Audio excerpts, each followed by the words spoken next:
Բարև ձեզ, սիրելի հայրենակիցներ։ Ոնց որ ասում են եկել ենք տեղը հասել ենք վերջի։ Խոսքը վերաբերում է Հայաստանի տնտեսությանը։ Ինձ այսօր պարտականությունն եմ ներկայացնելու տնտեսության իրական վիճակը, որովհետև իշխանության ներկայացուցիչները ամեն ինչ փորձում են այլ կերպ ներկայացնել, փորձում են արդարանալ, որ Հայաստանում տնտեսական վիճակը վատ է, սոցիալական վիճակը վատ է, որովհետև դրսում վատ է, դրսում վատ է, եկացեք գնացեք։ Չեք կարողանում աշխատել, եկացեք գնացեք։ Հիմա եկել այդ պահը, սա վերջն է, այլևս որևէ ռեսուրս չունեն։ Մեր հայրենակիցները չեն կարողանում դրսից գումարներ ուղարկել, 500 միլիոնով պակասել է դոլարով անցյալ տարվա համեմատ, չենք կարողանում ապրանք արտադրել արտահանել, կամ նույնիսկ ունենք արտադրանք, պարզապես անշնորհք ենք չենք կարողանում կազմակերպել, ինչպես գյուղատնտեսական մթերքները, Արամը նշեց, Մանուկյան, մնում է մի ճանապարհ, պարկ վերցնել, այդ գործը իրենց մոտ հաջողվում է, նենց ոնց որ թե լավ էլ հաջողվում է։ Ուրեմն 2016 թվականին նախատեսում են Հայաստանի պետական պարտքը հասցնել 5.6 միլիարդ դոլարի։ Ուրեմն 2008 թվականին մինչ այս իշխանության գալը ընդհանուր պարտքը 1.5 միլիարդ դոլար էր։ 3-8 անգամ ավելացել է պետական պարտքը, բայց տնտեսությունը ոչ մի աճ ցույց չի տվել։ Այսինքն մենք պարտքը վերցրել ենք միայն ծախսելու համար։ Որևէ քաղաքականություն չի իրականացվել, որը կբերեր տնտեսության զարգացմանը։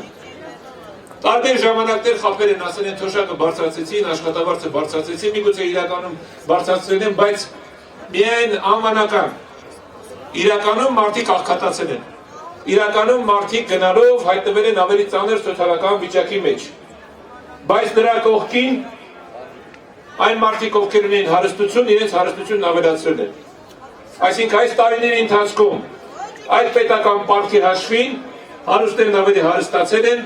իսկ չունևորներն ավելի աղքատացել են։ Սա այն քաղաքականությունն է, որ տարիներ շարունակ իրականացնում է Հայաստանի Հանրապետության կառավարությունը կամ իշխանությունը։ Եվ սա շարունակվելու է։ Եկել են բյուջեի քննարկման եւ խոստովանում են, որ եկող տարի մենք ավելի քիչ հարկեր ենք հավաքելու, քան այս տարի։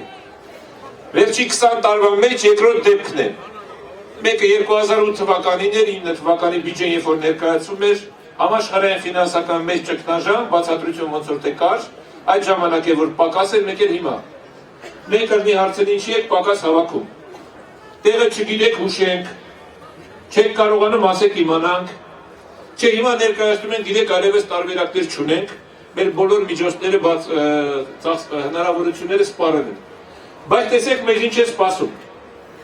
Եկող տարվա բյուջեն ապահովելու համար ընդհանրապես վերջերս նախորդ արտահերթ նստաշրջանի ժամանակ ընդունվեց օրենք ակցիզային հարկերի բարձրացման վերաբերյալ։ Խոսքը վերաբերում է խմիչքին, խոսքը վերաբերում է ծխախոտին, միգուցե հասկանալի է, այդտեղ վիճելի հարց կա, եւ երրորդը վերաբերում է գազին։ Այն գազից սառած գազ, այսպես ասեմ, ժողովրդական լեզվով, որով լիցքավորվում են մեքենաները, 10% թանկացնում են։ Ինչի համար։ Չգիտեք, որ Հայաստանի մեքենաների 80% օգտագործում են այդ գազը, չգիտեք արդյոք որտեղ սոցիալական մեղմացում է մեր քաղաքացիների համար, չէ։ Ամենակարևորը բյուջեի գումարները հարկավոր։ 10% թանկացնում են դա։ Ներկայացվել է նոր հարկային օրենսգիրք։ Հարկային օրենսգրքում երկու նախնական դերևս տեղեկությունները, որտեղ ամբողջական հրապարակված կա, բայց դերևս քննարկումների մեջ է, խնդրահարույց հարց։ Առողջապահության ծառայությունները պետք է հարկվեն 20% ավելացված արժեքի հարկով, այսինքն դրանք մենք ենք վճարում, ցանկացած ավելացված արժեքի հարկ վճարում ենք մեր գրպանից եւ կրթության ծախսերը նույնպես հարկվելու են 20%-ով։ Այսինքն այն ուսումնական վարձը, որ մենք տալիս ենք մեր երեխաների կրթության համար 20%-ով թանկարանելու է։ Սա պետության այսօրվա կներեք ոչ պետության, այլ այսօրվա իշխանության վարող քաղաքականությունն է։ Նա ոչ թե մտածում է, որ մեր բերը փոքրացնի, ցածրացնի, նա մտածում է ոչ թե մեր գրպանին չկպնի, այլ ընդհակառակը հնարավորինս մեզ ավելի աղքատիկ վիճակի մեջ է դնում։ Եվ պատահական չէ, որ բյուջեի քննարկման ժամանակ, եթե հետևել եք, նույնիսկ իշխանամետ ելույթները իրենց բովանդակությամբ ավելի շատ քննադատական էին, որտեղ այդ բյուջեով հպարտանալ չի կարելի։ Այդ բյուջեն ոչ մեկից ոչ մի հարց չի լուծում, ավելին ասեմ։ Այդ բյուջեին որևէ գումար կամ շատ քիչ գումար է նախատեսված ներդրումների համար։ Դա նշանակում է, որ հաջորդ տարիներին մենք զարգացման մասին չենք կարող խոսել։ Ընդամենը 2.2% աճ է նախատեսված 2016 թվականի համար։ Ինչ է նշանակում սա Հայաստանի Հանրապետության համար։ Եվան Զուրաբյանը երեք իր ելույթում նշեց, ես կրկնում եմ այդ ելույթը, թող ինձ ների Լևոնը, որտեղ այդ հաշվարկը բավականին հետաքրքիր է, մեզ ձեզ էլ կհետաքրքրի։ Եթե Հայաստանի Հանրապետությունը ցանկանում է ունենալ գործազրկություն 6%-ի մակարդակում, որը տնտեսագիտորեն ընդունելի է, այսօր մենք ունենք 18.4% պաշտոնական գործազրկություն։ Աշխարհում ռեկորդագիրների թվում ենք, առաջին տասնյակում ենք։ Եթե մենք ցանկանում ենք ունենալ նաև 5% աշխատանքի արտադրողականություն, ուրեմն, որպեսզի կարողանանք նաև ապահովել զրոյական միգրացիա, այսինքն մարդիկ արտագնա աշխատանքի կամ ընդհանրապես երկրից չհեռանան,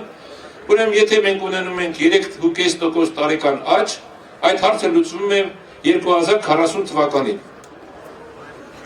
3.5% աճի դեպքում մենք նախատեսում ենք 2.5%, Եթե մենք ունենում ենք 7% տնտեսական աճ, այդ հարցը լուծվում է 2019-20 թվականին։ Եթե մենք ունենում ենք 10% տնտեսական աճ, հարցը լուծվում է ընդամենը 2 տարուց։ Այսինքն քաղաքական այսօրվա իշխանությունը այդպիսի ամբիցիա ցանկություն չունի։ Նա մեզ ասում է ժողովուրդ, ես ձեր հարցերը չեմ լուծում, ուզում եք ոնց ուզում եք վարվեք, վեկացեք գնացեք։ Ցավոք սրտի մեր պատասխանը այդպիսին է։ Ամեն տարի վերջին 5 տարիների ընթացքում 40-ից 45,000 մարդ է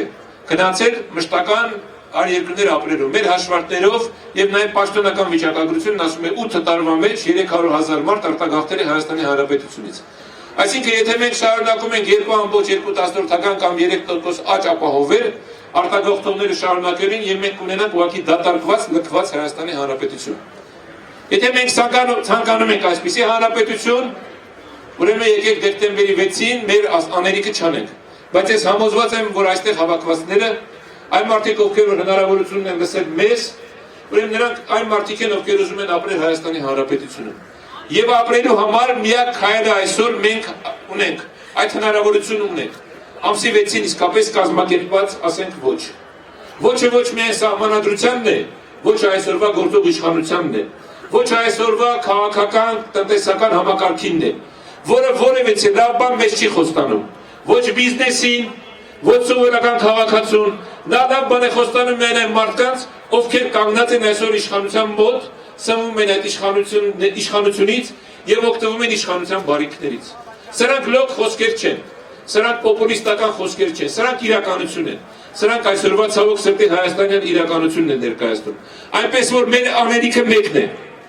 Ամսի 6-ին կազմակերպենք ոչ,